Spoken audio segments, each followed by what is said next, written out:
आपने थंबनेल में देखा होगा कि आज हम पढ़ने वाले हैं कक्षा 10 का अध्याय 3 दो चर वाले रैखिक समीकरण युग्म। आज हम ये जानेंगे कि दो चर वाले रैखिक समीकरण युग्म क्या हैं, इसको कैसे हल करते हैं और हल करने पर क्या क्या इसके आंसर आ सकते हैं और इसके हल करने की कितनी विधियां हैं इत्यादि जो है इसका हम अध्ययन करेंगे। पहले क्या है, आज हम इसको इंट्रोडक्शन करते हैं, पहले इसको परिचय लेते हैं कि हाँ ये क्या है और क्या हमको इस चैप्टर में करना है। देखिए, सबसे पहले जो चैप्टर है, हम चैप्टर को ही देखें कि उसमें चैप्टर का जो नाम है वह बहुत बड़ा इसका नाम ही लिखा है। पहले हम इसको ये समझे कि आखिर ये है क्या। तो देखिए, लिखा है दो चर वाले रैखिक समीकरण युग्म। तो सबसे पहले तो यहाँ देखिए लिखा है दो चर। चर मतलब कि अभी आपने पिछले वीडियो में पढ़ा था, वो अच्छे से बताया गया था कि चर क्या है। चर में हम इसको डिनोट करने के लिए, दर्शाने के लिए जो है यह अंग्रेजी का कोई भी जो है यह स्मॉल जो लेटर है वह इस्तेमाल करते हैं, ठीक। लेकिन यहाँ चर है और कितना, दो। यानी कि एक चीज़ ध्यान देंगे थोड़ा सा, पीछे हम लोगों ने पढ़ा था तो जो द्विघात बहुपद पढ़ा था उसमें ओनली वन केवल क्या आ रहा था, देखिएगा ये एक्स स्क्वायर और प्लस एक्स, अब मान लीजिए प्लस 1, यानी उसमें जो आ रहा था इसमें क्या आ रहा था, ये जो अलग अलग, यानी यहाँ एक्स स्क्वायर है यहाँ एक्स है, यानी जो चर था वो चर कितना था, एक ही चर था। चर की संख्या क्या थी, एक थी। बट यहाँ जो हमको पढ़ना है वह दो चर वाले का अध्ययन करना है। यानी कि मान लीजिए एक चर हो गया x, दूसरा चर हो गया y, चाहे एक चर मान लीजिए हो गया p, एक चर आपका हो गया q। यानी इसमें जो है यह दो चर वाले आपको यह समीकरण देखने को मिलेंगे। ये हो गया दो चर। अब देखिए रैखिक समीकरण, पिछली वीडियो में आपने देखा था कि समीकरण क्या है। समीकरण है कोई भी ऐसा समानता सूचक बीजीय कथन जो x के किसी विशेष मान के लिए सत्यापित होता है, वह क्या होता है, समीकरण। तो इसमें जो है यह समीकरण है, लेकिन कैसा समीकरण है, तो रैखिक। रैखिक किसे कहते हैं, ऐसा समीकरण जिसमें यह अधिकतम जो चर की घात हो वह कितनी हो, एक। सीधा देखा जाए तो क्या है, ये आपका जो रैखिक समीकरण है, इस रैखिक समीकरण का क्या है, ये इसका अधिकतम जो है, अधिकतम घात कितना होना चाहिए, अधिकतम घात एक। किसका, यह चर का। किसका, चर का। जो चर आ रहा है उस चर का अधिकतम घात कितना होना चाहिए, एक होना चाहिए। यानी मतलब ये कि जो दोनों ही चर आ रहे हैं, दो चर आएंगे जैसे आपके, दोनों चर पे अधिकतम घात कितने होंगे, एक होंगे। और देखिए युग्म है, अगला शब्द क्या आया है, युग्म।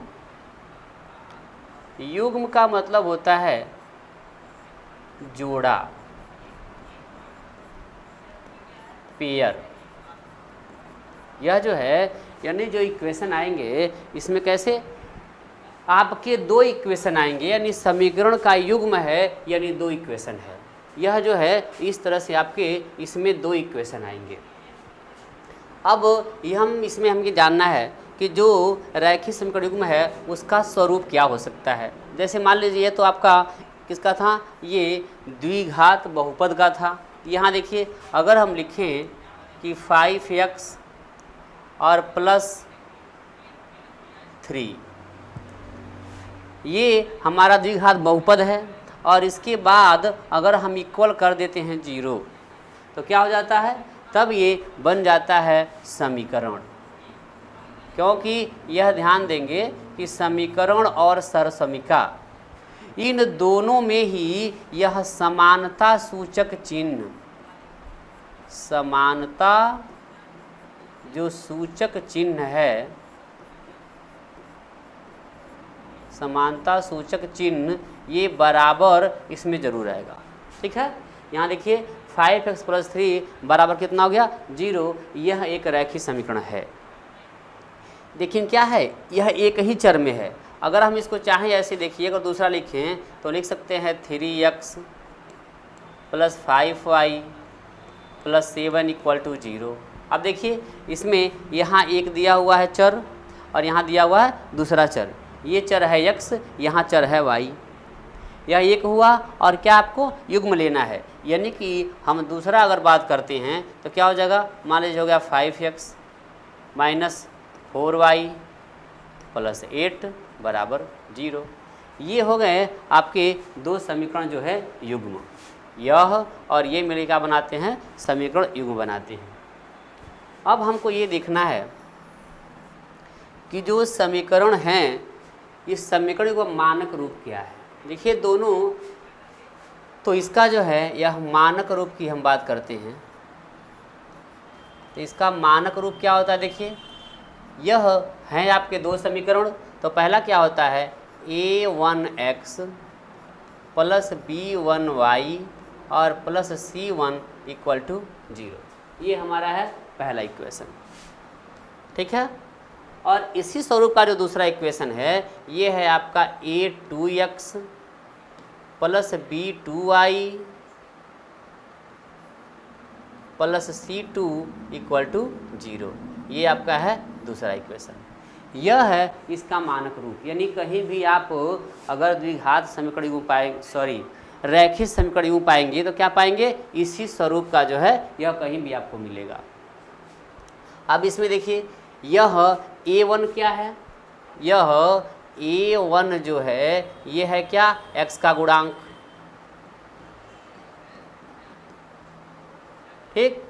और b1 क्या है, यह b1 आपका है y जो दूसरा चर बन रहा है इसका गुणांक है।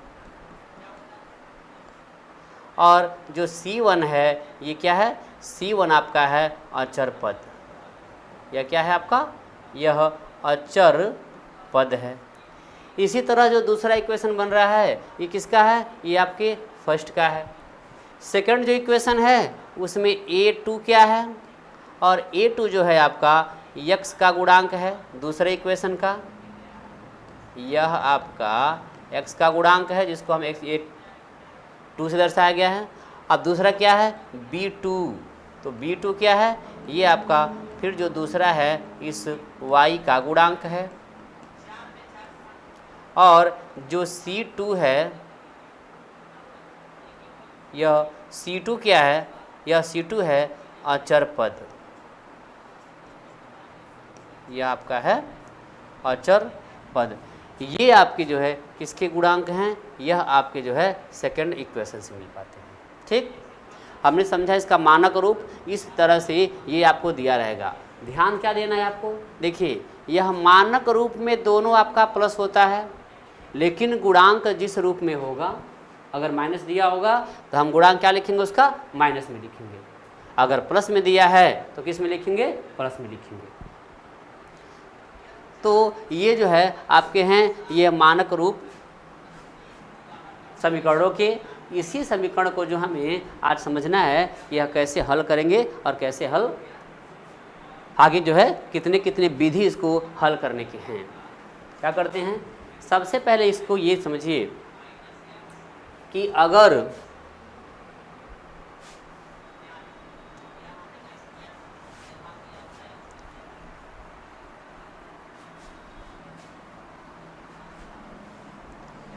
हम जानते हैं कि जो रैखिक समीकरण है, इस रैखिक समीकरण का जब ग्राफ पर बनाते हैं तो बनता है एक सरल रेखा। यह इसका अध्ययन हमने पिछले चैप्टर में किया था कि एक सरल रेखा जो है बनती है, मतलब कि एक सरल रेखा बनती है इससे और दूसरी सरल रेखा बनती है इससे। तो अब इन दोनों से जो है यह जो सरल रेखाएं बन रही हैं, ये सरल रेखाएं किस किस स्वरूप की हो सकती हैं और क्या क्या इसमें हो सकता है, इसका जो है हम अध्ययन करेंगे। जैसे मान लीजिए अगर हम इससे कहा जाए कि क्या करिए कि एक जो है फर्स्ट पोजीशन कहा जाए कि आपको दो रेखा दी गई है और एक प्लेन सरफेस में खींचना है, तो क्या करेंगे हम, देखिए बहुत करेंगे तो एक रेखा मान लीजिए हम ऐसे खींच दिए, ठीक। और दूसरी रेखा ऐसा खींच रहे हैं कि कहीं न कहीं इस रेखा पर क्या हो रहा है, आकर के जो यहाँ पे प्रतिच्छेद कर रहा है। देखिए ये बिंदु पे। दूसरा पोजीशन क्या हो सकता है, दूसरा पोजीशन ये हो सकता है कि हम रेखा खींचते हैं तो क्या होता है, यह रेखा जो है एक मान लीजिए यहाँ खींचा गया और जो दूसरा रेखा है इसके ठीक समान दूरी पर जो है मान लीजिए यहाँ पर खींचा गया, दो यहाँ हुआ। तीसरा देखें तो तीसरे की बात करते हैं अगर, तो तीसरा में क्या हो जाएगा, हमने एक रेखा खींचा और जो दूसरा रेखा है फिर इसी के ऊपर दोबारा खींच गया। यानी देखिए यह रेखा क्या हो गई आपकी, यह हो गई मोटी। इसमें मतलब क्या है, इसमें आपके दो रेखाएं एक दूसरे के ऊपर क्या हैं, स्थापित हैं। कुल मिला जुला के दो रेखा का अगर हम एक साथ संबंध की बात करें, खींचने की बात करें, तो मात्र यही तीन स्थितियां बनेगी, दूसरी चौथी स्थिति नहीं बन सकती है। ठीक है, और इसी स्थितियों पर जो है क्या हल करते, इसका जो है हल है वह डिपेंड करता है। ठीक है, तो देखें अगर ये ऐसा होता है, क्या कहते हैं इसको, देख रहे हैं हम कि यह एक बिंदु पर, यह कह रहा है कि एक बिंदु पर जो है यह क्या कर रहा है, प्रतिच्छेद कर रहा है रेखा। ठीक, ये देखिए यह दोनों रेखाएं ऐसी हैं कि एक दूसरे को कहीं नहीं काटेंगी। ठीक है, तो ये क्या हो रहा है, ये हो रहा है समांतर रेखा।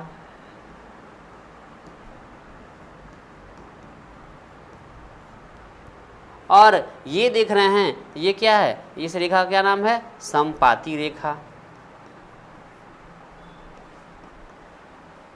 इस तरह से ये तीन जो है ये स्थितियां बन सकती हैं। अब आगे हम अध्ययन अभी करेंगे इसमें कि यह जो तीन रेखाएं बन रही हैं, यह तीन रेखाएं हमको क्या क्या बताती हैं, क्या क्या समझाती हैं। नेक्स्ट देखें, पहला पोजीशन जो हमने पढ़ा था ये क्या इसमें है, कह रहा है कि जो समीकरैखिक समीकरण युग्म द्वारा निरूपित रेखाएं हैं, इसके हल के अस्तित्व होने को निम्न प्रकार से हम क्या कर सकते हैं, यह समझ सकते हैं कि यह जो है क्या हो सकता है। देखिए फर्स्ट क्या है, कह रहा रेखाएं एक बिंदु पर प्रतिच्छेद कर सकती हैं। इस स्थिति में समीकरण युग्म का एक अद्वितीय हल होता है। देखिए हल की बात करते हैं, यहीं पे हमको ये चीज़ें निकल के आ जाती हैं। क्या, नंबर एक देखिए, फर्स्ट समझिए क्या है, कह रहा रेखाएं एक बिंदु पर, मान लीजिए ये आपको दो इक्वेशन दिए गए हैं। ठीक, और आपने क्या किया, इन दोनों इक्वेशनों से मान निकाला और अगर उसको हम ग्राफ पर खींचते हैं तो कैसे होगा। देखिए एक रेखा मान लीजिए ऐसे बन रही है और दूसरी क्या हो रही है, या दूसरी रेखा ऐसे बन रही है। वह ग्राफ पर एक दूसरे क्या करती हैं, एक बिंदु पर जो है यह काट रही हैं। और अगर यह एक बिंदु पर काट रही हैं मतलब क्या, इस समीकरण का युग्म जो होगा इसका अद्वितीय हल होगा। क्या होगा, यह देखा रेखा क्या है, यह एक बिंदु पर क्या करती है, एक जो है यह बिंदु पर प्रतिच्छेद करती है और अगर एक बिंदु पर प्रतिच्छेद करती है तो इसका जो हल होगा, यानी ऐसी जो दो रेखाएं युग्म को दिया जाएगा तो यह रेखा क्या करेगी, इसका जो है एक हल होगा। इसका क्या होगा, एक ही जो है ये हल होगा, यानी उसको निकालेंगे तो मात्र एक उत्तर आएंगे, जिसे क्या बोलते हैं, अद्वितीय हल। अद्वितीय का मतलब कि दूसरा कोई जिसका जो है दूसरा हल नहीं आएगा, मात्र एक ही इसके हल आएंगे, एक ही उत्तर आएंगे। ठीक है, जिसको अविरोधी समीकरण कहते हैं। एक दूसरे क्या करते हैं, यह विरोध उत्पन्न करते हैं। यह कैसे हुआ, देखिए मान लीजिए जो आपके रेखाएं खींच रहे हैं क्या है, या मान लीजिए a1x plus b1y plus c1 equal to 0 और a2x plus b2y plus c2 equal to 0। इन दोनों जो आपके समीकरण दिए रहेंगे, इन दोनों से हम मान निकालेंगे और अगर खींचते हैं तो ये ऐसा बनता है, तो इसका जो है यह क्या होता है, एक बिंदु पर रेखा प्रतिच्छेद करेगी, ऐसा होगा तो, और होगा तो क्या होगा, इसका एक ही हल होगा। अब हम ये देखेंगे यहीं पे कि यह ऐसा पोजीशन कब होगा, हम कैसे इसको जान सकते हैं कि कैसे होंगी रेखाएँ। तो ध्यान रखिए, इसमें हम a1 b1 c1 की तुलना करते हैं और A2 B2 C2 की तुलना करते हैं, निकाल लेते हैं। और देखें यदि A1 और अपान A2 अगर यह जो है बराबर नहीं हुआ किसके, B1 अपान यह B2 के, यह अगर B2 A1 अपान A2 और B1 अपान B2 अगर बराबर नहीं होता है तो क्या होगा, तब जाके ये पोजीशन आपका बनेगा। हम जान जाएंगे यहीं से क्या है, यह रेखा जो है एक बिंदु पर प्रतिच्छेद करेगी और इसका क्या होगा, मात्र और मात्र केवल एक ही उत्तर आएगा। यानी x और y के जो उत्तर आएंगे वह एक ही उत्तर आएंगे, दूसरे उत्तर नहीं आएंगे।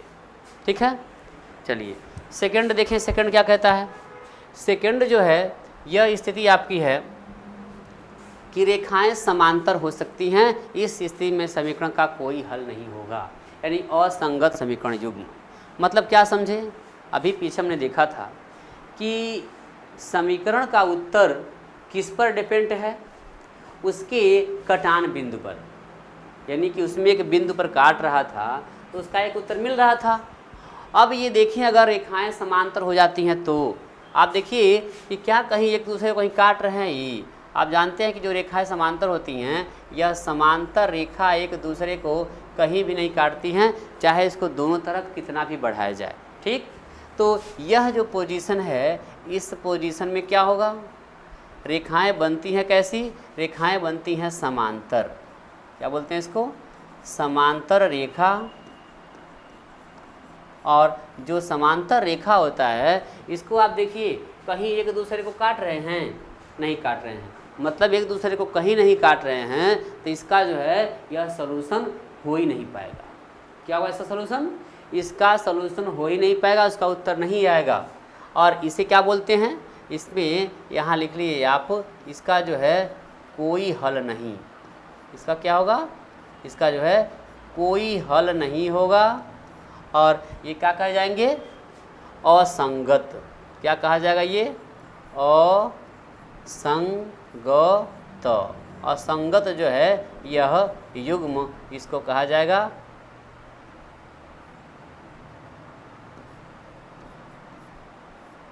ये क्या है, ये जो है असंगत युग्म कहे जाएंगे। ठीक है, इसका कोई उत्तर नहीं होगा।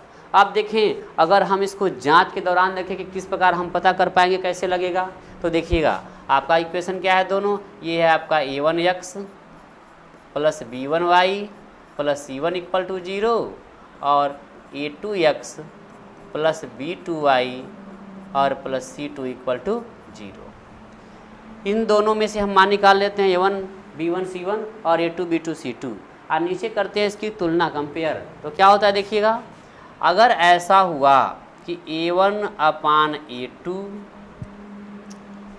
यह b1 अपान b2 के बराबर तो हो गया, ठीक, बट तीसरा करने जा रहे हैं c की तुलना c1 अपान c2, ये क्या हो रहा है, यह बराबर नहीं हो रहा है। मतलब क्या, a1 upon a2 equal to b1 upon b2 but is not equal to c1 upon c2। अगर ऐसा होता है तो क्या होगा, हम यहीं से समझ जाएंगे कि यह जो रेखा युग्म बनेगा वो कैसा बनेगा, समांतर बनेगा। और अगर समांतर बनेगा इसका कोई हल नहीं होगा। क्यों नहीं होगा, पीछे वाले में देखा था हमने कि यही एक बिंदु पर प्रतिच्छेद कर रहा था तो एक उत्तर आ रहा था, इसमें कहीं भी बढ़ाओ इसको, कहीं दूसरा प्रतिच्छेद करेंगे नहीं, और जब प्रतिच्छेद करेंगे नहीं तो इसका उत्तर जो है सॉल्यूशन हो ही नहीं पाएगा। ठीक है, तीसरा पोजीशन देखें। तीसरा पोजीशन हमने आपको बताया था कि रेखा क्या हो सकती है, समपाती हो सकती है। और इस स्थिति में क्या होगा, समीकरण के अपरिमित रूप से अनेक हल होते हैं और इसको क्या बोलते हैं, आश्रित या संगत समीकरण युग्म। क्या है ये देखिए, तीसरा क्या था, मान लीजिए हमने एक रेखा खींचा, ठीक, और दूसरी रेखा और खींचनी है। तो जो दूसरी रेखा खींचनी है हम क्या करते हैं, ऐसा खींचते हैं कि यह इसी रेखा पर क्या है, यह पुनः जो है यह स्थापित हो जा रही है। ठीक है, देखिए इसमें रेखाएं कुछ पार्ट्स ऐसे हैं, क्या है, इसी मतलब इसी के ऊपर जो है दूसरी रेखा जो है स्थापित हो जा रही है। अब इसमें जो है इसे क्या कहते हैं, देखिए इसमें दो रेखाएं हैं, इसको हम ऐसे समझ सकते हैं कि पहले रेखा थी ए और बी और बाद में सी और डी, क्या हो गई, यह रेखा खींची गई एक दूसरे पर, क्या हैं, यह संपाती हैं, इसमें दो रेखाएं हैं। क्या होगा, अगर ऐसा होगा तो ये देखें इस रेखा का पहले नाम क्या है, इस रेखा का नाम आपका है संपाती। क्या नाम है, संपाती रेखाएं, हो गया। और संपाती रेखाओं के बाद से देखिए इसके उत्तर की बात करके इसका कितना उत्तर आएगा, ठीक है। तो क्या होगा, देखिए अगर उत्तर की बात करते हैं तो ये देखिए कि भाई इसके कितने बिंदु ऐसे हैं जो कि एक दूसरे को काट रहे हैं। तो देखिए यहाँ से लेके यहाँ तक इसमें तमाम ऐसे बिंदु हैं जो क्या कर रहे हैं, एक दूसरे के ऊपर काट रहे हैं, ठीक के ठीक दूसरे पर स्थापित हैं। यानी कि आप जानते हैं कि रेखा जो है, परिभाषा क्या है रेखा की, बिंदुओं के चलने से जो मार्ग बनता है उसे रेखा कहते हैं। यानी इसमें भी बिंदु चल रहे हैं, इसमें बिंदु चल रहे हैं, दोनों क्या है, कई ऐसे बिंदु हैं, बहुत ऐसे बिंदु हैं जो एक दूसरे को क्या है, काट कर रहे हैं, दूसरे को स्थापित हैं। इसलिए इस स्थिति में क्या होगा कि अपरिमित, देखिए परिमित का मतलब होता है एक लिमिट में कि हाँ चलो एगो उत्तर दूगो उत्तर, लेकिन यहाँ क्या लिखा है, अपरिमित रूप से जो है क्या होंगे, इसके अनेक हल होंगे। क्या होंगे, अपरिमित रूप से अनेक हल, जो ही मान रखेंगे दोनों अलग अलग, मान लो हल की एक समान को 5 रखा, 4 रखा, वो संतुष्ट करता है, तो उसी तरह से जो है यह दोनों संतुष्ट करेंगे, कोई और मान रखेंगे तब भी संतुष्ट करेंगे, ठीक है। अब इसका पोजीशन देखें कि कैसे हम इसको पता कर सकते हैं, कैसे वैसे जान पाएंगे कि भाई समीकरण क्या कह रहा है, कैसा होगा। तो इक्वेशन में क्या सब है, आपके पास इक्वेशन है a1x प्लस b1y और प्लस c1 इक्वल टू 0 और a2x plus b2y plus c2 equal to 0। इसमें हम तुलना करते हैं तो देखिए a1 अपान a2 और बराबर आ गया अगर b1 अपान b2 और तीसरा भी आ गया c1 अपान c2। इसमें क्या है, सभी के सभी इक्वल आ रहे हैं और सभी के सभी इक्वल आ रहे हैं, मतलब क्या, इस पे कई का अनेकों बिंदु एक दूसरे को प्रतिच्छेद कर रहे हैं और क्या होगा, इसको जो है यह अपरिमित रूप से अनेक हल आएंगे। और इसे क्या बोल देंगे, इसको भी बोलते हैं हम संगत युग्म। इसे भी क्या बोलेंगे, संगत युग्म ही बोलेंगे। इसका आंसर कितना, तो देखिए यहाँ पर लिखा है अपरिमित रूप से क्या होंगे, इसके अनेक उत्तर आएंगे। अगर हम जैसा भी मान इसमें रखेंगे वह सभी मान इसको क्या करेंगे, संतुष्ट करेंगे, ठीक है। नेक्स्ट देखिए, जो तीनों चीज़ आपको समझाया है इसका देखिए एक पेज पर हम समरी इसका समझ लें कि हाँ ये क्या कहा गया है। तो देखिए ये है क्रम संख्या, ये है रेखा युग्म और ये आपके जो है यह दिया गया है अनुपातों की तुलना। देखिए क्या है, सबसे पहले देखें ये आपको एक इक्वेशन दे रखा हुआ है, ठीक, कि यह x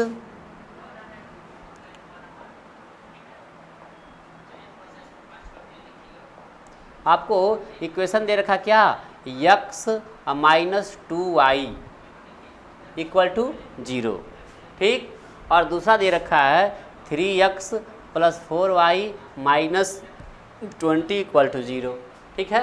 अब क्या करते हैं इसमें, देखिए ये a1 a2 b1 b2 और c1 c2 डायरेक्ट क्या किया, इसमें तुलना किया गया। देखिएगा यहाँ पर x का गुणांक कितना है, 1 ऊपर रखा गया a1 पे, जो 3 है नीचे रखा गया।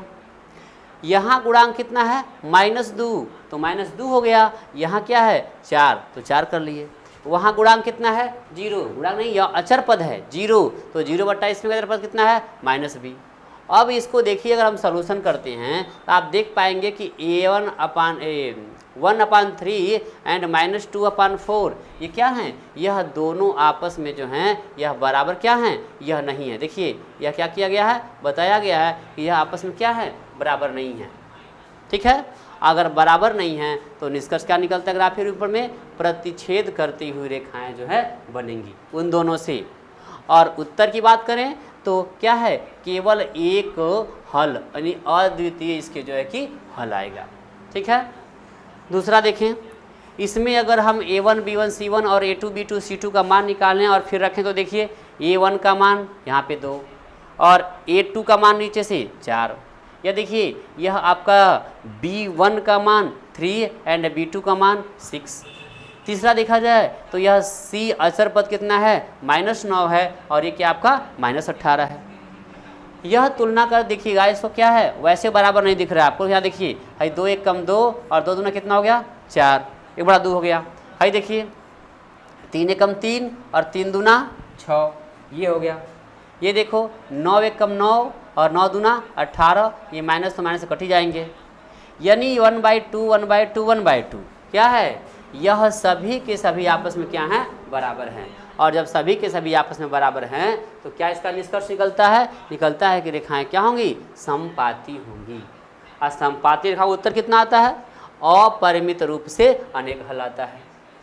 तीसरा देखें, ये है x + 2y - 4 = 0 and 2x - 4 + 4y - 12 = 0। यह आपका a1 का मान कितना 1, a2 का मान 2 यहाँ से रख दिया गया। यह मान कितना आपका 2 और ये मान कितना आपका 4। तीसरा देखो यह -4 अचर पद और इसमें कितना अचर पद है 12। हल करिए देखिए क्या आता है इस युग में। तो देखिए भाई 1/2 कुछ नहीं होना है, लेकिन ये देखिए यह 2 1 कम 2 और 2 दूना 4। हल करेंगे, ये देखो ये भी कट जाएंगे, माइनस से माइनस काट दीजिए और 4 से देखा जाए तो कितना हो जाएगा, यह अगर 4 से काटते हैं हम इसको देखिए कितना हो जाएगा। ये देखिए 4 1 कम 4 और 4 3 12, क्या हो रहा है देखिए ये आपका है 1/2 और ये भी क्या उत्तर आया जी 1/2, बट ये कितना आ रहा है 1/3। 2 तो बराबर है लेकिन तीसरा बराबर नहीं है। अब इस स्थिति में क्या होगा, इस स्थिति में रेखाएं जो बनेंगी वह समांतर रेखाएं बनेंगी और इस समांतर रेखा वाले प्रश्नों को हल नहीं किया जा सकता। क्या करना देखिए, कोई हल नहीं, इसको हम क्रॉस काटते हैं, इसको कोई हल नहीं हो पाएगा। देखिए यह जांच हम इसलिए करते हैं कि मान लीजिए कोई हमको इक्वेशन दिया गया, हम नहीं जानते, उसको सोल्यूशन करते जा रहे हैं और लास्ट में देख रहे हैं कि सोल्यूशन नहीं हो पा रहा, तो कैसे समझेंगे, इस तरह से समझेंगे लास्ट में कि भाई पहले ही हम इसको क्या करेंगे, चेक कर लेंगे कि क्या इक्वेशन सोल्यूशन होगा। अगर होता है तो करेंगे, नहीं तो उसको छोड़ देंगे।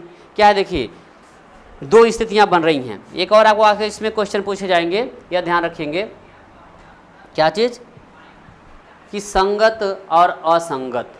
ठीक है, इसमें आपके पूछे जाएंगे कि बताइए कौन कौन संगत है कौन कौन असंगत है। तो देखिए अगर यहाँ समझ लेते हैं कि अगर एक हल होगा, ठीक है, यानी एक हल आएगा तब, या अनेक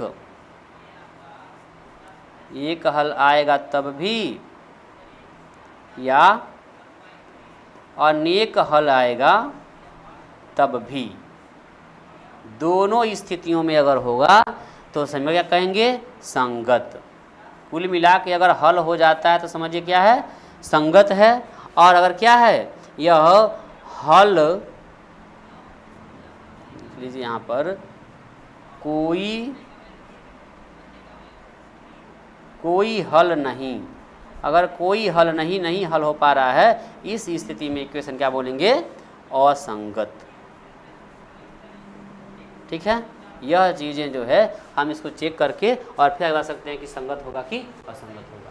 ठीक है, चलिए यह आप निष्कर्ष इसको समझ गए। आगे जो है यह देखते हैं,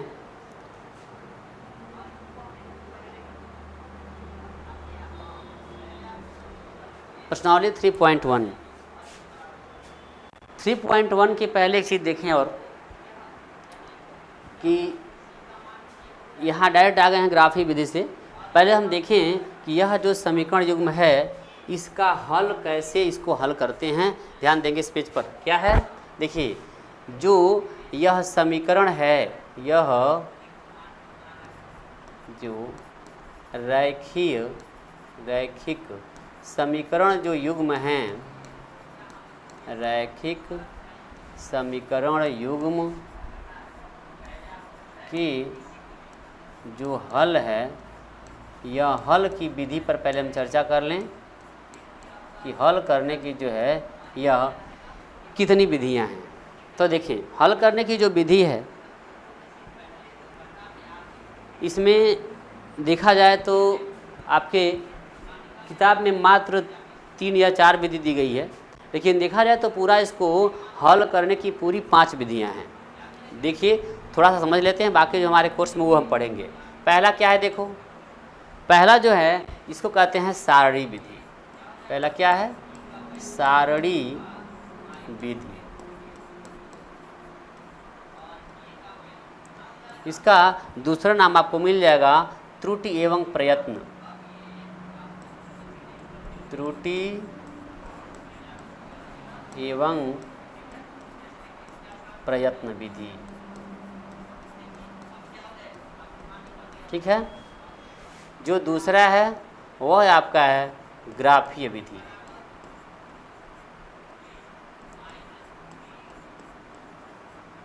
ग्राफी विधि, देखिए यह दोनों ही विधि जो है यह कहा जाए तो एक दूसरे की ही है, समझिए यह एक दूसरे क्या हैं, यह पूरक ही हैं। क्योंकि हम ग्राफी विधि करेंगे तो सारी विधि हमें कहनी पड़ेगी। सेकंड देखिए तीसरा क्या है, तीसरा आपका है प्रतिस्थापन। तीसरा आपका है प्रतिस्थापन विधि। और चौथा जो है आपका, ये चौथा है विलोपन विधि। विलोपन विधि। और जो पांचवा है वह आपका है वज्र।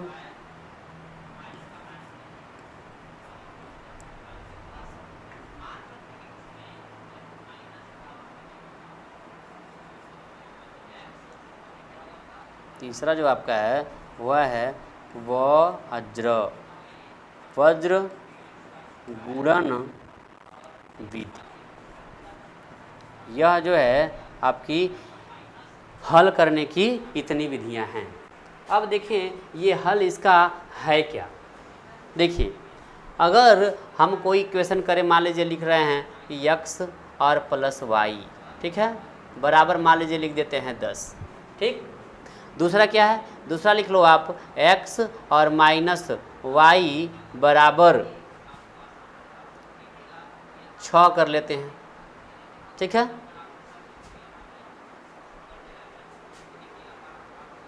देखिए यह आपके क्या है, यह दो चर में रैखिक समीकरण है। इसको हल करने का मतलब ये है कि आपको इन दोनों ही इक्वेशनों से x और y के ऐसे मान ज्ञात करने हैं कि यह जो दोनों मान अगर इस पे रखा जाए तो ये 10 के बराबर जो है आए, और घटाएं तो कितना आ जाए, 6 के बराबर। यही जो होते हैं क्या होते हैं, इसके हल होते हैं। देखिए अब इसको हल करेंगे तो यहाँ हम जानते हैं कि अगर x का मान रखा जाए 8 और ये रखा जाए मान लीजिए 2, तो 8 2 कितना हो गया, 10 हो गया।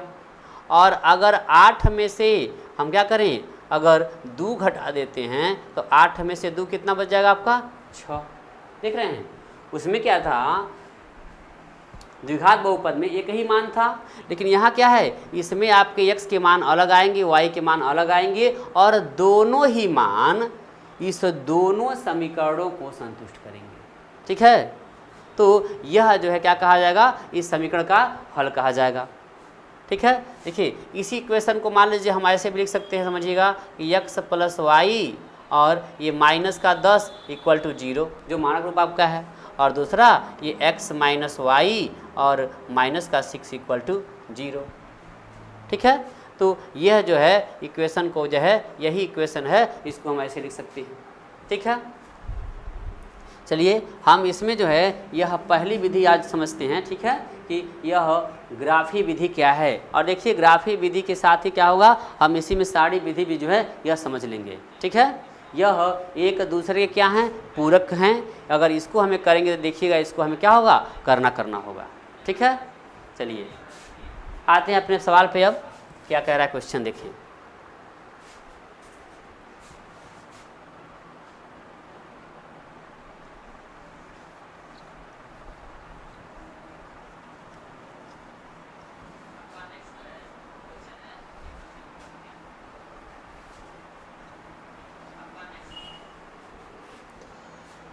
देखिए पहले में क्या कह रहा है कि निम्नलिखित समस्याओं में रैखिक समीकरण के युग्म बनाइए और उनके ग्राफीय विधि से हल ज्ञात कीजिए। क्या करना है, पहले आपको बनाना है समीकरण युग्म और इसके बाद से इसको हल करना है।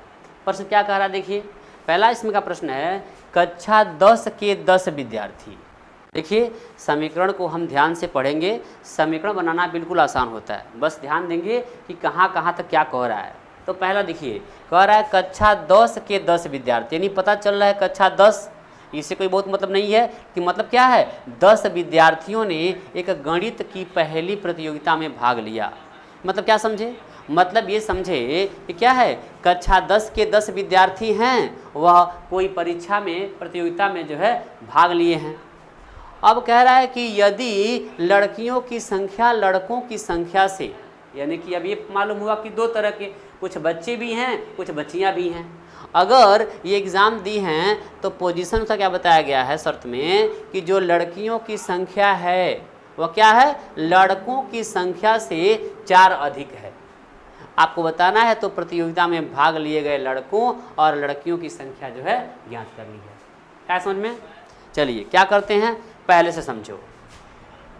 इसमें हमको न लड़कों की संख्या पता है और न ही लड़कियों की संख्या पता है, तो क्या करते हैं इसको हम दोनों को मान लेते हैं अलग अलग रूप में। क्या करते हैं, लिखिए इसका नीचे यहाँ पे हल और लिखिए कि माना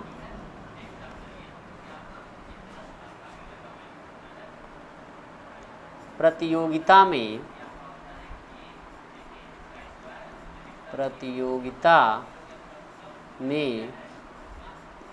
भाग लिए लड़कों की संख्या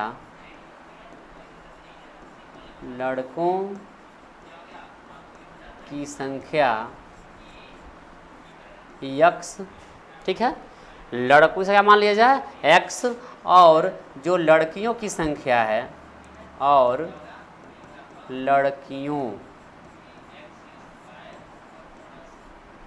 की संख्या ये क्या मान लिया जाए, ये मान लिया जाए y। हो गया। चलिए यह जो प्रथम शर्तानुसार कह रहा है या प्रश्नानुसार कह रहा है, ठीक है, देखिए यह आपका है प्रथम प्रश्नानुसार। यहाँ पर आप प्रश्नानुसार की जगह पे शर्तानुसार भी लिख सकते हैं, तब भी कोई दिक्कत नहीं है, तब भी सही है। क्या कह रहा है प्रश्नानुसार, कहा है कि 10 के 10 विद्यार्थी भाग लिए हैं, यानी कि ये और ये, यानी कि ये लड़के हो गए और ये आपके हो गए लड़कियों की संख्या, और यही दोनों मिल करके किसके बराबर हैं 10 के बराबर हैं। ठीक है, ये बनता है आपका समीकरण नंबर 1। आगे समझ में, देखिए 10 के 10 विद्यार्थी हैं, दो तरह के हैं, लड़के भी हैं लड़कियां भी हैं, तो हम मान लीजिए लड़कों की संख्या x मान लिए हैं और लड़कियों की y, दोनों जोड़ करके कितना आना चाहिए 10 आना चाहिए, यही संख्या है ना। सेकंड देखो, अब लिखेंगे यहाँ पे पुनः जो है प्रश्नानुसार या सेकंड प्रश्नानुसार। जो सेकंड प्रश्नानुसार कह रहा है वह देखिए क्या कह रहा है, कह रहा है यदि लड़कियों की संख्या लड़कों की संख्या से, तो एक काम करें, देखिए क्रम से आप इसको लिख लीजिए, इधर लिख लीजिए x, इधर लिख लीजिए y, ठीक है। और क्या कहा है आप समझिए, प्रश्न में कह रहा है लड़कियों की संख्या, लड़कियां कौन सी हैं, ये हैं, यानी ये लड़कियों की जो संख्या है वह कितनी है, तो बताई गई है कि लड़कों की जो संख्या ये है, इससे क्या है यह 4 जो है अधिक है, यानी यह जो लड़कियां हैं वह क्या हैं 4 अधिक हैं।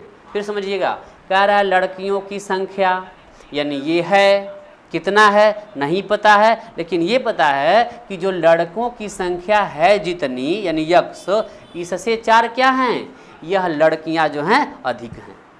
तो लड़कियां कौन अधिक हैं, लड़कियां अधिक हैं। तो क्या करें, अगर लड़कियां अधिक हैं और हमें करना है इक्वेशन को बराबर, है समझ में, तो अगर ये लड़कियां अधिक हैं तो हम क्या करें, इसमें लड़कों की संख्या में 4 जोड़ दें, तो दोनों क्या हो जाएंगे बराबर हो जाएंगे, है समझ में। या एक और उपाय है कि हम क्या कर सकते हैं, इसको घटा भी सकते हैं, पहले यहाँ देखिए ये हो गया, ये आप करेंगे तो x के y को पक्षांतर करिए, इधर आपका हो गया x और ये माइनस का आगे y और बराबर ये 4 गया, इस पर कितना हो गया -4। Equation number 2। यहाँ एक बार और समझे इक्वेशन को कि कैसे बन सकता है। और देखिए ये आपका है x दिख रहे हैं और ये है y। क्या करेंगे, कह रहा है कि ये लड़कियों की संख्या, यह लड़कियों आई है ना, लड़कियों की संख्या है कितनी, तो लड़कों की संख्या से ये क्या हैं, यह 4 जो है अधिक हैं, और अधिक हैं तो हमको बराबर करना है। तो कब बराबर होगा भाई, जो अधिक हैं ये बराबर कर दीजिए और इसको 4 क्या कर दीजिए, इधर से कम कर दीजिए। है समझ में, अगर ये ज़्यादा है तो कम कर दीजिए। अब इक्वेशन बनाओ तो क्या हो जाएगा, ये x और माइनस पक्षांतर कहाँ जाएगा, इस पर आ जाएगा और इधर क्या बच जाएगा -4। देखिए हो गया इक्वेशन। चलिए तो आप इधर भी कर सकते हैं या इधर भी। ध्यान ये रखना है कि जिधर संख्या एक्स्ट्रा होगा बराबर करने के लिए अगर अधिक है तो घटा दीजिए और नहीं तो जो दूसरा और कम है उसको जोड़ दीजिए। है समझ में। चलिए ये हमारा बनता है इक्वेशन। अब हम इसको देखते हैं कि हल कैसे करेंगे।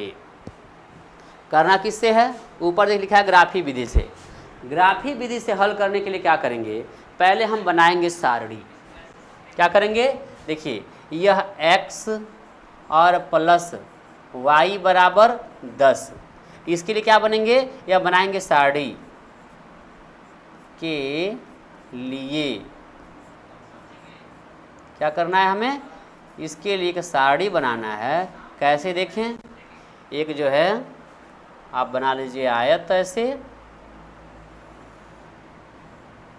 ठीक, और इसमें जो है आप मान निकाल लीजिए किसका, x और y का। आपने पढ़ा था x का मान y के सापेक्ष या y का मान x के सापेक्ष।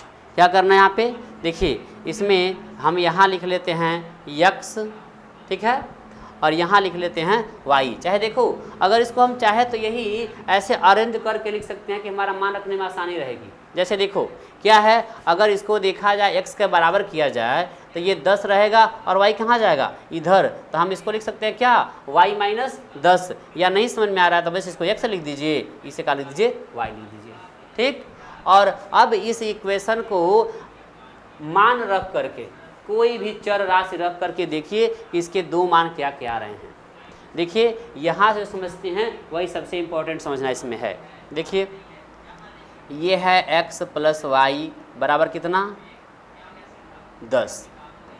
मान लीजिए कि अगर हम x का मान कुछ रखें, ध्यान रखेंगे अगर यह क्वेश्चन इबारती में नहीं होता तो क्या करते, तो आसानी से हम यह मान 0 रख लेते, x या y कोई भी। लेकिन ध्यान रखें यह केवल इबारती प्रश्न है तो हम यहाँ x का मान 0 नहीं रख सकते। क्यों कि भाई उसमें कहा गया है लड़के लड़कियों की संख्या ऐसी है ना, तो यहाँ पर क्या हम 0 नहीं रख सकते हैं। नहीं रख सकते हैं तो कोई दूसरे मान रखे जाए, और यहाँ पर मान रखने के लिए आप स्वतंत्र हैं, ठीक है। 1 2 3 4 5 कुछ भी रख सकते हैं, ठीक। तो क्या रखें, मान लीजिए, और एक चीज़ देखो ये हम करें ऐसे, पहले x बराबर क्या, यह 10 और ये पक्षांतर हो गया y। देखिए जैसे जैसे हम y का मान रखेंगे वैसे वैसे x का मान क्या होगा, डिफरेंस होगा, ठीक। मान लीजिए अगर x का मान हम रखें क्या, 4। देखो आपने सुना भाई 4 तुरंत कहाँ पा गए, आप 1 भी रख सकते हैं, 2 भी रख सकते हैं, ठीक है। मान लो अगर हम ये मान क्या रखते हैं, अगर मान लीजिए रखते हैं 4, ठीक, तो कितना होगा देखिएगा भाई 10 और ऋण 4, तो 10 में से 4 कितना बचेगा, 6।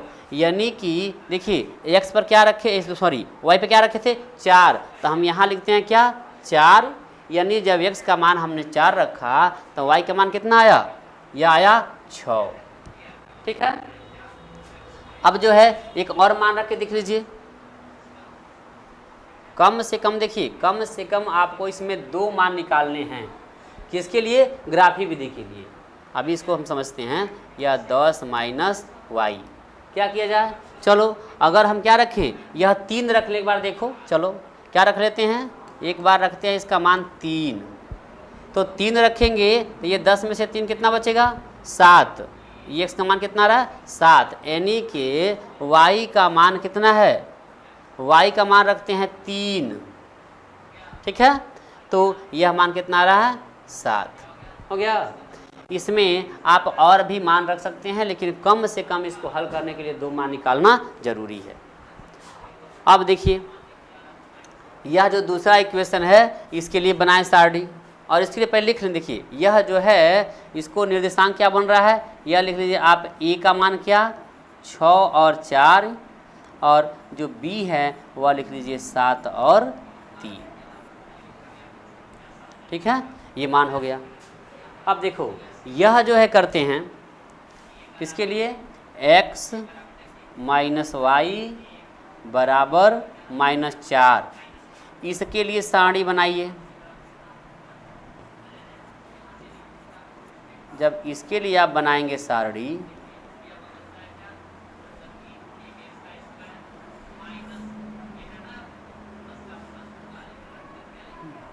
तो क्या होता है, देखिए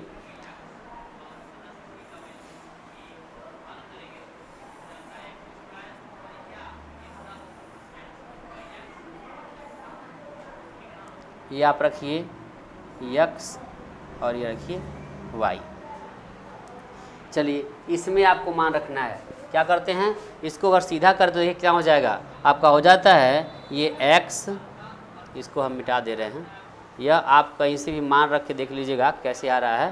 देखो यह किया जाए इक्वेशन तो आ रहा है आपका x और माइनस y बराबर -4, यही है ना। क्या करते हैं आप इस जो है y को भेज दीजिए इधर, तो कितना हो जाएगा x बराबर हो जाएगा आपका यह y प्लस में हो जाएगा, यानी कि -4 और प्लस क्या हो जाएगा y, ठीक है।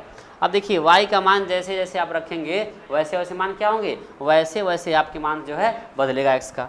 चलिए अगर हम y का मान क्या रखें, अगर y का मान मान लीजिए 0, देखिए यहाँ भी हम 0 ले सकते हैं, 0 बराबर रख सकते हैं।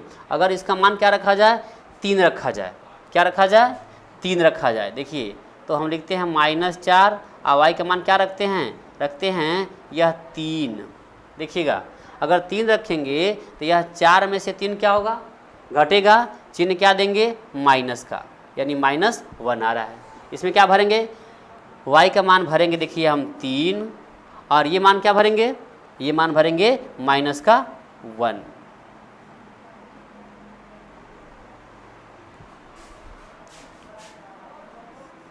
ये क्या हो जाएगा -1। अब एक दूसरा मान रखे, देखिए ये काम करें, यह जो है मान लीजिए 5 रख के देख लें एक बार, ठीक है। चलो तो ये हो गया -4 और y का मान क्या रख रहे हैं 5, तो अब 5 में से 4 क्या होगा घटेगा, कितना हो जाएगा 1, ये 5 बड़ा है इसका चिन्ह देंगे तो क्या हो जाएगा x का मान हो जाएगा आपका 1 और y का मान कितना हो जाएगा 5, ठीक। देखिए यह दोनों मान आपको निकालने के लिए क्या है, यह पर्याप्त हैं। अब देखिए एक और चीज़ यहाँ हम समझ लेते हैं विशेषकर, देखिए इसी लगे हम और भी ये खाने बढ़ा लेते हैं दोनों में ही, और बढ़ाए क्या करते हैं देखिएगा, हमको अगर सारणी विधि से खाली करना हो, फर्स्ट वाला जो था क्या करना है, हम इसमें ऐसे ही ऐसे मान रखते जाएंगे, ठीक।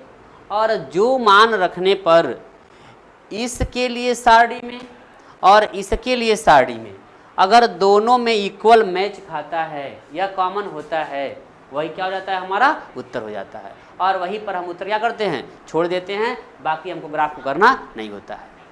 समझ में आया? चलो देखते हैं इसको क्या करते हैं। देखिएगा अगर हम इस इक्वेशन में, ठीक है, अगर x का मान रखें 3, क्या रख दें 3, समझिएगा यहाँ पर देखिएगा, अब अगर x का मान 3 रख दें तो प्लस रखेंगे हम y बराबर कितना हो जाएगा वो 10। आप देखिएगा y बराबर करें तो 10 और माइनस कितना हो जाएगा, ये हो जाएगा 3, और 10 में से 3 गया कितना 7। इससे आप क्या पाए, इससे आप ये मान पा रहे हो कि x का मान 3 और y का मान 7। चलो इसको हम जो है यहाँ लिखते हैं। यह क्या दे रखा है आपका, देखिए x का मान कितना है बाबू, 3 है, ठीक, और y का मान कितना है, ये है 7, ठीक है।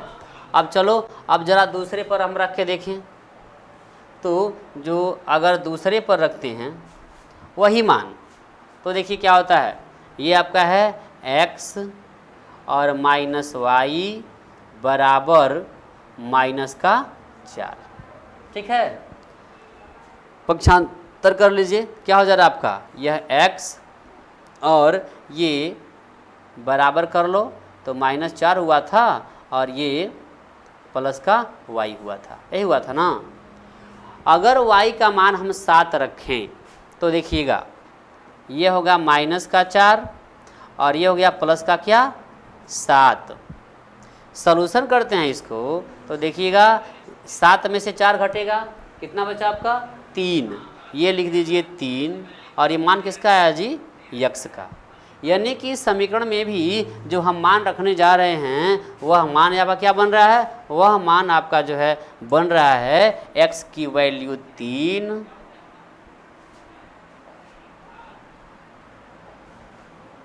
ये आपका बन रहा है, और ये देखिए y का बन रहा है 7 और ये क्या बन रहा है आपका, ये बन रहा है 3, ठीक है। अब देखिएगा यही हमें करना है फर्स्ट वाले विधि में जो लिखा गया था, क्या, सारणी विधि।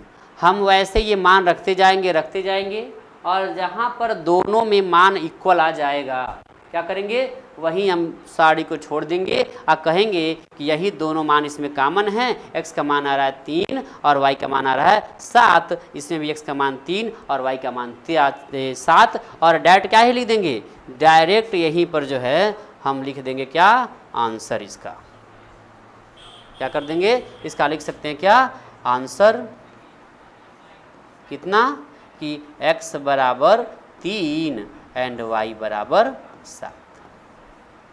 बट किसमें लिखना है, ध्यान रखिए इसमें नहीं करना है, ये कौन सी बात थी, यह था आपका पहला वाला, किसमें, बस सारणी विधि से। अगर सारणी विधि से करवाया जाए तो बस आपको ये मान केवल लिखने हैं, है समझ में। देखिए तो क्या करना है, यह जो दोनों मान हैं अब क्या करेंगे, अब हम इसको रखेंगे ग्राफ वाले में, ठीक, और ग्राफ पे रख के देखते हैं कि इसका मान जो है क्या आ रहा है।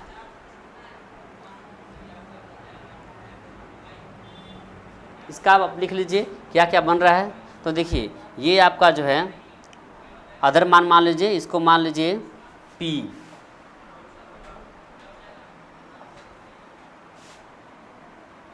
इसको जो है मान लीजिए p, ऐसा निशान कितना है, -1 और 3, और ये क्या है आपका q कर लो इसको, और कितना हो गया आपका 1 और आपका 5 हो गया।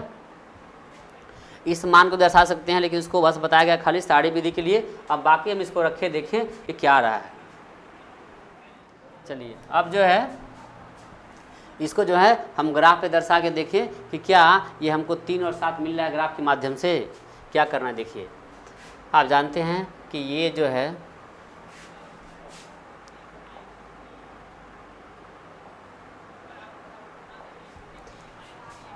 ये मान लीजिए आपका ये ग्राफ है, ठीक, इसको क्या बोलते हैं हम, x अक्ष, x डैश, ये y और ये y डैश। इस पे आपके बिंदु होते हैं, आप ग्राफ पे बनाएंगे इसको तो और अच्छे से बना सकते हैं। इसको देखिए अधिकतम पॉइंट कहाँ तक गया है, अधिकतम पॉइंट इसमें देखा जाए, ठीक है, तो ये 7 तक गया हुआ है, वह भी क्या, प्लस में। हम इसको लिखें यहाँ पे, देखिए ये आपका हो गया 1, ये आपका 2, ये 3, ये 4, 5, 6, 7, 8, 9। चलिए इतना ही दूरी हम कहाँ बना लें, y से बना लीजिए। ये आपका हो गया 1 और ये आपका हो गया 2,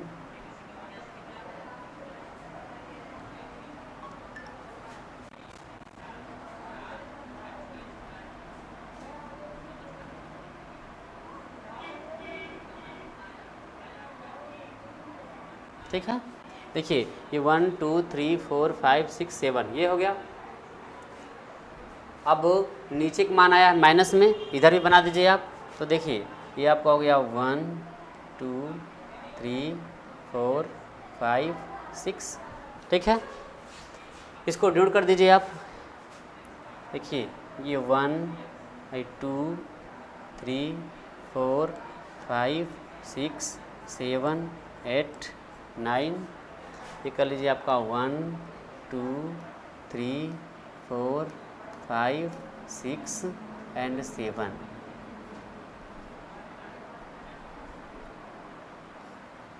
ठीक, इधर क्या है आपका -1 -2 -3 -4 -5 -6, ठीक। नीचे बना लीजिए, बना रहे हैं सब। तो ये आपका हो गया 1 2, चलिए नीचे से बनाते हैं 1 2 3 4 5 6। चलिए ये आपका हो गया, नीचे है माइनस में सब आएंगे, क्या हो जाएगा आपका -1 -2 -3 -4 -5 -6 -7। ये जो है आप ग्राफ लेंगे तो आप ग्राफ को और अच्छे से समझ सकते हैं। इस पर क्या करना है देखें, इसमें जो हमको ये बिंदु दिए गए हैं, यह बिंदु ही क्या करना है हमको इसमें दर्शाना है। चलिए पहले क्या समझिए, ये है आपका पहले 6 और 4, ये पॉइंट क्या करना है हमको 6 कहाँ नापना है x अक्ष पर। तो देखिए 1 2 3 4 5 6 यहाँ पर आ गए, और y कह रहा है कितना 4 पॉइंट ऊपर जाना है। तो देखिए यह लगभग आपका यह 6, और जब y के लेवल में आएंगे तो आपका लगभग कहाँ आएगा, इस कहीं पॉइंट पर जो है यह, इसको हम दर्शाते हैं। देखिए बिंदु दर्शाते हैं कैसे, देखिएगा ये आपका कितना हुआ, समझिए ध्यान से इसको। यह 1 2 3 4 5 6 पॉइंट आ गए, और 4 पॉइंट आपको y पर नापना, y मतलब ऊपर जाना है, यानी 1 2 3 4 5। देखिए 4 यहाँ पे आ रहा है, यानी 4 और 6 लगभग आपका यह बिंदु एक यहाँ पर हो रहा है। ठीक, यह बिंदु कौन सा है ए, ठीक है। बी देखिए 7 और 3, तो क्या करना है आप आइए इधर 7 पॉइंट। तो 1 2 3 4 5 6 7 पॉइंट यहाँ पे आ गए, और 3 पॉइंट जाना है ऊपर। तो अगर 4 ये है तो 3 लगभग यहाँ पे आएगा ना, ये कहाँ की लगभग अनुमान से आपका आ जा रहा है यहाँ पर, यहाँ, ठीक है। ये बिंदु कौन सा है बी। चाहे तो इसका निर्देशांक भी लिख सकते हो आप, ऐसे लिख दीजिएगा 6 4 ये है, और 7 और 3 ये है, हो गया।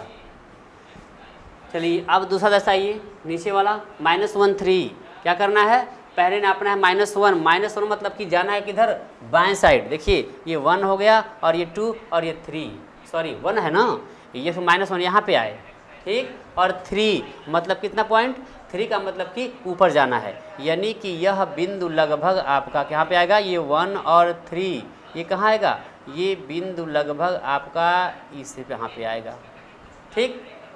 और दूसरा क्या है 1 और 5, 1 करेंगे तो 1 के लिए हम इधर आएंगे, और 5 कहाँ जाएंगे ऊपर। तो हम क्या करते हैं यहाँ जाते हैं ऊपर 5 पॉइंट यहाँ पर, ठीक। इसको लिख दीजिए क्या क्या है, ये आपका है P, और P का निर्देशांक कितना है, ये निर्देशांक है आपका -1 और 3।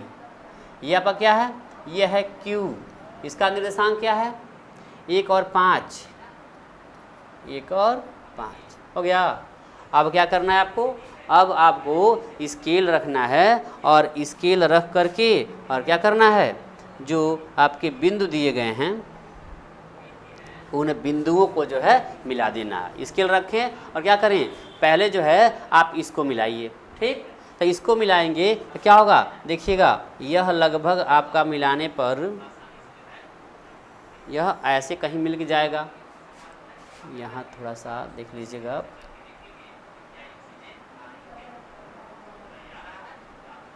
ये बिंदु है, ठीक। दूसरा करेंगे तो आप P को और Q को स्केल रख के फिर मिलाइए। तो क्या करेंगे, देखिए दूसरा वाला रख के मिलाएंगे, तो देखिएगा ये आपका लगभग स्केल रखेंगे तो कुछ ऐसे ही मिले, क्या करेगा ऊपर जाएगा, ठीक है। अब जब आप इसको मिलाते हैं तो क्या होगा, देखिए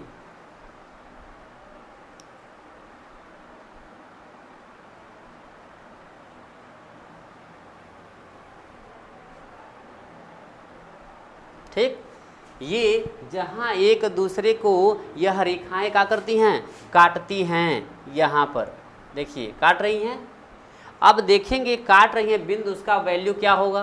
तो देखिए इधर से गिनो आप तो क्या हो जाएगा, ये इधर से हो रहा है आपका 1 2 3, ये 3 पॉइंट हो रहा है इसके सामने, और 7 क्या हो रहा है, इसके पॉइंट हो रहा है इसके सामने।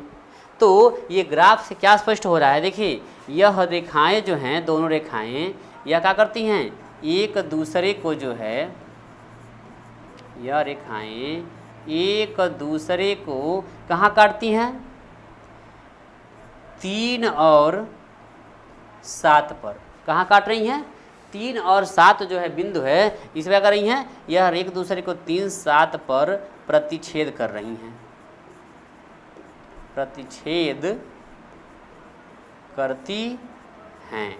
ठीक है, अतः हमारा जो आंसर हो रहा है, यही तो हमारा आंसर है यक्स। देखिए इधर क्या है, ये आपका है, इधर देखिए यहाँ से आपको मिलता है उत्तर क्या, ये आपका है x और दूसरा है y, और x और y के बराबर क्या निकल के आया अपना 3 और आया है 7। यानी क्या, x की वैल्यू कितनी हो गई 3 और y की वैल्यू कितनी हो गई, ये हो गई 7। और यही क्या है, यही हमारा आंसर है। हम क्या लिखेंगे, देखिए इबारती वाले प्रश्नों में हम पूरा डिटेल जो है उसका उत्तर लिखेंगे। कैसे लिखना है, लिखना है क्या पूछा गया है, लड़कों की संख्या क्या माना था आपने, यक्स, तो लिखिए कि लड़कों की संख्या बराबर 3 और लड़कियों की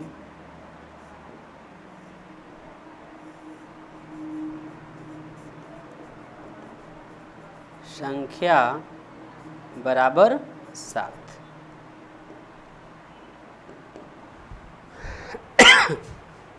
ठीक है, ये क्या हो जाएगा आपके, यह दोनों जो है आंसर हो जाएंगे। ठीक है, तो देखिए आपने देखा इसमें हमने 2 विधि की चर्चा कर ली।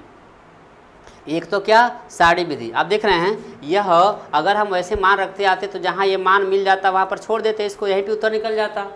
अगर हम ये मान लीजिए नहीं करते हैं दोनों को, फिर भी कोई भी अगर 2 बिंदु निकाल लेते हैं, ठीक, तो केवल 2 बिंदु से जो हमारा आंसर आने वाला है वह आंसर हमको कहाँ मिल जाता है, ग्राफ पर जो है मिल जाता है। ठीक है, चलिए बाकी क्वेश्चन जो है नेक्स्ट वीडियो में करते हैं।